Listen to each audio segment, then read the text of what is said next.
કોંગ્રેસના ઉમેદવાર બચાવો અભિયાનનો મામલો, જ્યાં પ્રદેશ ભાજપના મુખ્ય પ્રવક્તા ડોક્ટર અનિલ પટેલનું નિવેદન સામે આવ્યું છે. કોંગ્રેસ પર ડોક્ટર અનિલ પટેલે આકરા પ્રહાર કર્યા.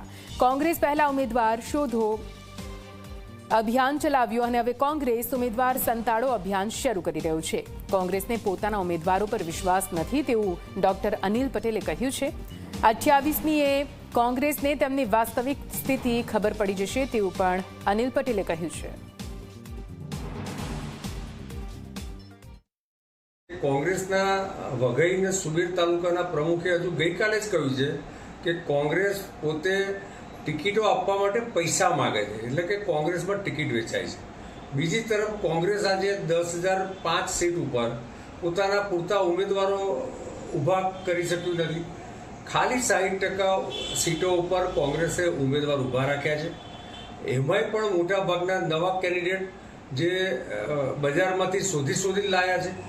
એટલે કોંગ્રેસને પોતાના ઉમેદવારોમાં વિશ્વાસ નથી, કોંગ્રેસના ઉમેદવારો ઘડાયેલા નથી, તો ગુજરાતની પ્રજા કોંગ્રેસમાં કેવી રીતે વિશ્વાસ મૂકશે?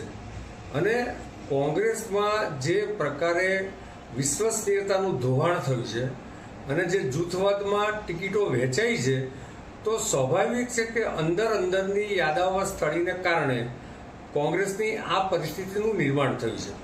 હવે કોંગ્રેસ ગમે એટલા ઉમેદવારોને સંતાડે, રિસોર્ટમાં લઈ જાય, તો રિસોર્ટ પોલિટિક્સ તો કોંગ્રેસની ગળથુથીમાં છે.